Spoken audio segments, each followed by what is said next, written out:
जिन्होंने इनकाउंटर किया है, करवाया है। आप देखिए कि जेएमएम की अधिवेशन में क्या हुआ था, आप चलाइए फॉलोअप में।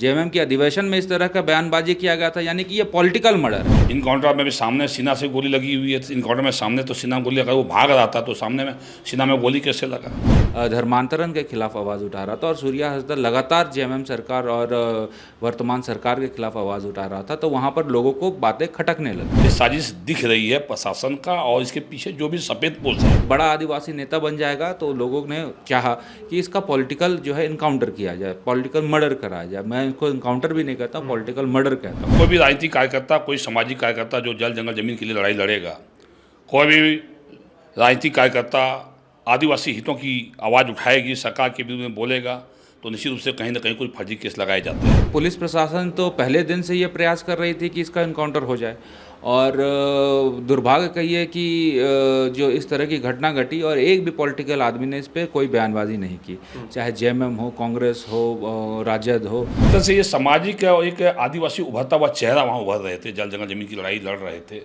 तो ये सरकार की ये साजिश स्पष्ट इनके प्रशासन की साजिश दिख रही है। गोड्डा जिला के ललमटिया में सूर्या हांसदा के एनकाउंटर का मामला लगातार तूल पकड़ता जा रहा है। पिछले दिनों पूर्व मुख्यमंत्री अर्जुन मुंडा के नेतृत्व में भारतीय जनता पार्टी का एक प्रतिनिधिमंडल सूर्या हांसदा के परिवार से मिला, उनके घर जाकर मुलाकात किया। वो प्रतिनिधिमंडल आज रांची लौट आया है। उनमें से पूर्व विधायक गोड्डा के अमित मंडल थे और सारठ के पूर्व विधायक रणधीर सिंह भी थे। इस वक्त बात करने के लिए हमारे साथ थे। सूर्या हांसदा का जिस दिन एनकाउंटर हुआ, सबसे पहली जो आवाज़ उठाया वो अमित मंडल ने ही उठाया। अमित जी, आप लोग घर गए, सूर्या हांसदा से मुलाकात किए, लेकिन जैसे ही एनकाउंटर की खबर आई आपने सवाल खड़ा किया। आपको क्या लगा ऐसा कि ये एनकाउंटर नहीं हत्या है? क्यों आप लोग इस बात को लगातार बोल रहे हैं? देखिए, मुझे तो गोड्डा जिला और साहिबगंज जिला के पॉलिटिकल गतिविधियों से मैं वाकिफ़ हूँ, और निश्चित तौर पर जो मेरे पास इनपुट आ रहा था वो ये था कि सूर्या हांसदा को जिस दिन उठा के मोहनपुर लाया गया देवघर, मामला वहीं पे फ्लैश आउट हो गया, तो वहाँ इनकाउंटर नहीं हुआ। यदि मामला फ्लैश आउट नहीं होता तो मुझे लगता है कि उसी दिन एनकाउंटर हो जाता और ललमटिया वाली एपिसोड ही नहीं होती।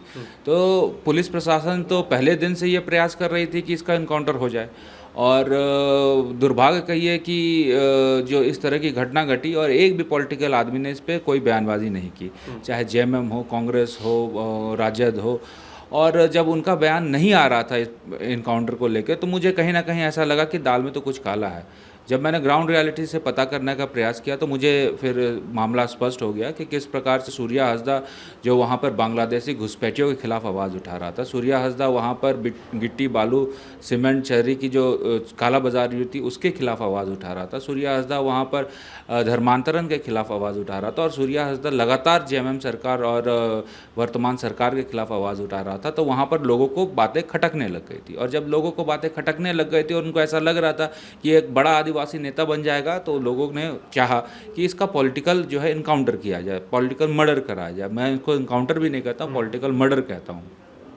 जब हम लोग ग्राउंड रियलिटी में गए और सूर्या हांसदा के परिवार से मिले, तो कुछ तथ्य सामने आए। जिस प्रकार से 2010-2020 के बीच में एक भी एफआईआर उन पर नहीं हुआ, इसका मतलब वो कहीं ना कहीं सामाजिक कार्यों में अपने आप को संलिप्त उन्होंने कर लिया था।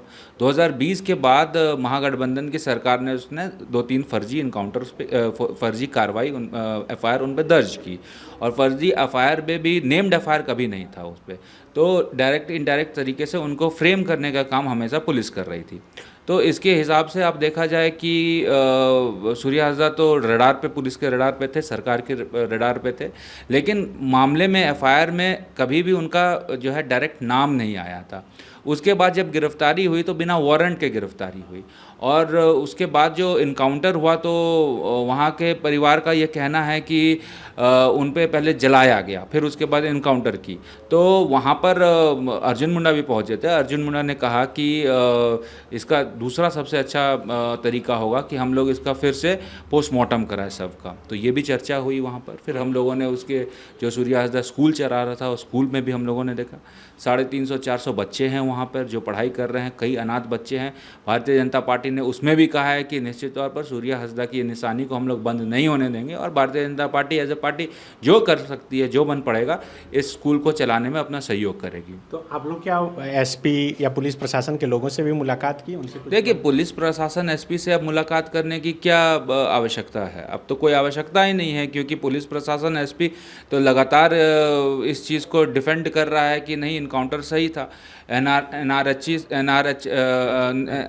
एनआरएचएम में भी उन्होंने अपना ह्यूमन राइट कमीशन में भी जो है मामला को संज्ञान में अब आ रहा है। फिर उसके बाद एसटी कमीशन में भी मामला संज्ञान में आ रहा है और सब के सब जो है वो कार्रवाई करने का, पुलिस जो कार्रवाई की है उस पर सवालिया निशान खड़ा कर रहे हैं। तो तमाम ऐसी चीज़ें हैं जो अब सार्वजनिक प्लेटफॉर्म में धीरे धीरे आ रही है और पुलिस की इस गतिविधि पे सबको संदिग्ध है, सबको डाउट है। और निश्चित तौर पर मुझे ऐसा लगता है कि सूर्या हंसदा ने जो अपने क्षेत्र के लिए किया, प्रधान होने के नाते सामाजिक जो है एक दायित्व निभाने के बावजूद उस पर अगर इस तरह की कार्रवाई अगर पुलिस करती है तो निश्चित तौर पर मुझे ऐसा लगता है कि ये सरकार वैसे आदिवासियों का, वैसे मूलवासियों का जो है आवाज़ को दबाने का काम करेगी जो इस सरकार के खिलाफ उठता है। रणधीर जी, आप भी थे प्रतिनिधिमंडल में, आप लोग कह रहे हैं कि वो किस तरह से सोशल थे, लेकिन पुलिस कह रही है, जिस दिन प्रेस कॉन्फ्रेंस हुआ, कुख्यात अपराधी उन्हें बता रही है। देखिए, कुख्यात अपराधी पुलिस के कहने से कोई नहीं हो जाता है। सूर्या हंसदा जी 15 केस में कोर्ट में उनसे सज़ा नहीं हुआ, 22 बरी हो गए। 2010 से 20 के बीच में उनके ऊपर कोई केस नहीं हुआ। 2020 से जब से ये सरकार आई तब से कुछ उनके ऊपर फर्जी केस लगाए गए। स्वाभाविक है, कोई भी राजनीतिक कार्यकर्ता, कोई सामाजिक कार्यकर्ता जो जल जंगल ज़मीन के लिए लड़ाई लड़ेगा, कोई भी राजनीतिक कार्यकर्ता आदिवासी हितों की आवाज़ उठाएगी, सरकार के विरुद्ध में बोलेगा, तो निश्चित रूप से कहीं ना कहीं कोई फर्जी केस लगाए जाते हैं। जिस दिन उनके ऊपर जो केस लगाया गया, जो ललमटिया में कहीं वो आपका हाईवा जलाए गए थे, तो उस दिन वो अपने घर में थे, बर्थडे पार्टी अपने बच्चे का मना रहे थे, जो उनके परिजनों ने कहा। और जिस तरह से देवघर में उनकी अरेस्टिंग हुई है और अरेस्टिंग के पहले कोर्ट से वारंट लिया जाता है, इस केस में इनके ऊपर कोई वारंट लिया नहीं गया कोर्ट से, और पकड़ के उनको सीधे आप जो है सो अगर वारंट लेते भी तो आप कोर्ट में जाकर उनको प्रस्तुत करते। आपने उनको 3rd डिग्री टॉर्चरिंग करके आप फिर इनको जला के और फिर इनको जो है इनकाउंटर किया गया है। इनकाउंटर में भी सामने सीना से गोली लगी हुई है। इनकाउंटर में सामने तो सीना में गोली लगा, वो भाग रहा था तो सामने में सीना में गोली कैसे लगा?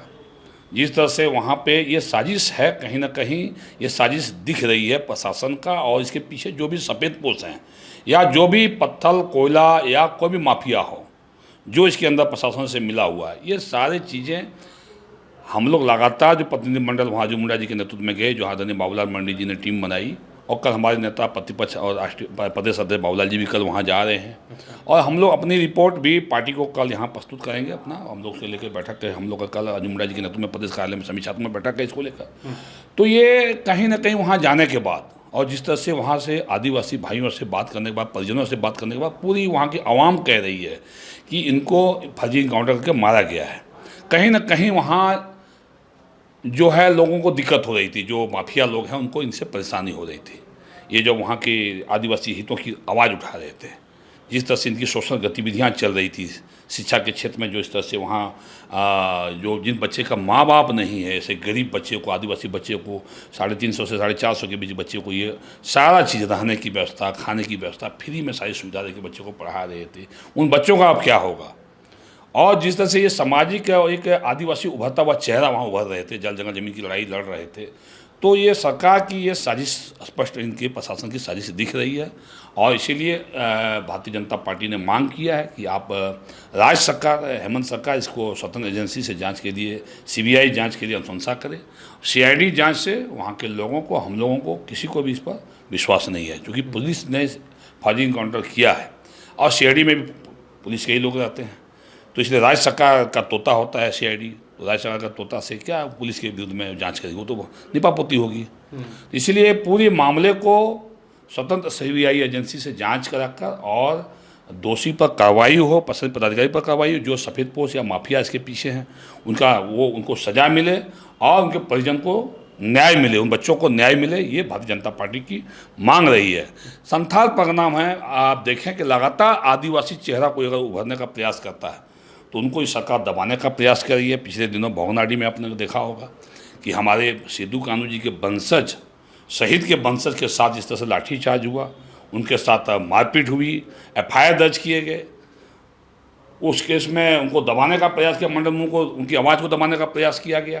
फिर ये दोबारा ये सूर्या हंसदा जी की जो ये घटना हुई है, ये घटना के पहले जो उनके परिजन ने, उनकी वाइफ ने बताया, सूर्या हंसदा जी की मिसेज ने बताया कि वहाँ पहले ललमटिया और मांगामा थाना के प्रभारी ने जाकर उनको धमकी दिया था, उनकी वाइफ को, कि आप अपने पति को सिलेंडर कराइए तो उनका इनकाउंटर कर दिया जाएगा। ऐसा उनके परिजन का, मिसेज का, उनकी वाइफ का कहना है।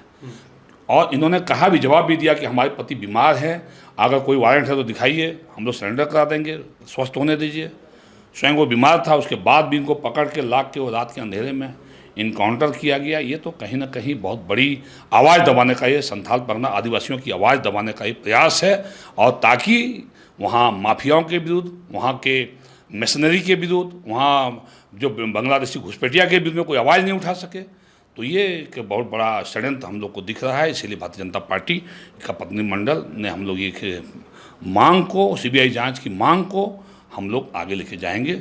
और अगर राज्य सरकार इसको CBI जांच के अनुसार नहीं करती है तो कोर्ट के माध्यम से हो या भारतीय जनता पार्टी आंदोलन के माध्यम से सरकार को विवश करेगी। ठीक है, तो आगे अभी कल बैठक है, समीक्षा बैठक, उसके बाद फिर क्या कल तय होगा कि फिर आगे इस मामले में क्या करेंगे आप? नहीं, कल बैठक, समीक्षा बैठक तो हम लोगों को करना है, लेकिन इससे पहले मैं आपको एक बात बता दूं कि जो आज झारखंड का माहौल है, मुझे ऐसा लगता है कि बाहरी आकर झारखंडी को, आदिवासी को मार के चला जाता है तो एक झारखंडी मूलवासी का खून निश्चित तौर पर खुलेगा। एक बेगुनाह को अगर मार के बाहरी चला जाएगा तो निश्चित तौर पर जो झारखंडी का खून खोलेगा ही। और पूरे झारखंड का आज की डेट में ये जो है माहौल तैयार हो रहा है कि किसको बोल रहे हैं? निश्चित तौर पर जिन्होंने इनकाउंटर किया है, करवाया है। आप देखिए कि JMM की अधिवेशन में क्या हुआ था, आप चलाइए फॉलोअप में। JMM की अधिवेशन में इस तरह का बयानबाजी किया गया था, यानी कि ये पॉलिटिकल मर्डर है। और पॉलिटिकल मर्डर जब होगा तो निश्चित तौर पर एक आदिवासी का, एक मूलवासी का खून खोलेगा। और पूरे झारखंड का माहौल आज की डेट में यही प्रतीत हो रहा है। मतलब अधिवेशन में पंकज मिश्रा जो बोले थे, आप उनके बारे में बोल रहे हैं? मैं अधिवेशन में जो भी व्यक्ति ने कहा था, अब तो आप लोग को पोस्टमार्टम करना है कि किसने बोला था, क्यों बोला था, किस संदर्भ में बोला था। और दुर्भाग्य है कि मीडिया इसका पोस्टमार्टम नहीं कर रही है। आपने सरकार से सवाल करना था, आपको यहाँ के नेताओं से सवाल करना था, उस इरफान अंसारी से सवाल करना था जो इरफान अंसारी झूठ मूठ के चीज़ों में बयानबाजी करता है। इरफान अंसारी का एक भी स्टेटमेंट इसमें नहीं आया, क्यों नहीं आया? यहाँ पर कोई भी मंत्री का स्टेटमेंट नहीं आया, क्यों नहीं आया?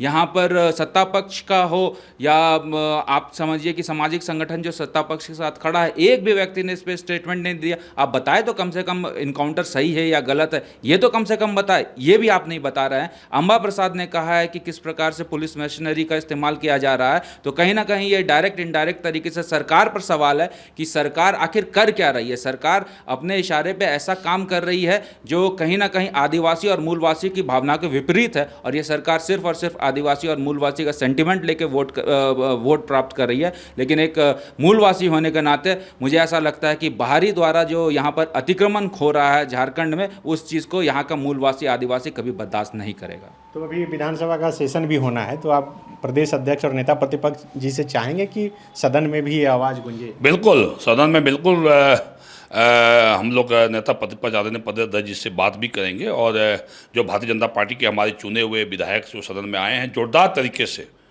ये सूर्या हंसदा फर्जी इनकाउंटर के मामले को सदन में लेके आवाज़ उठाएंगे, ताकि राज्य सरकार इसकी CBI जांच के लिए अनुशंसा करे और दोषी को सजा मिले, इसमें न्याय मिले।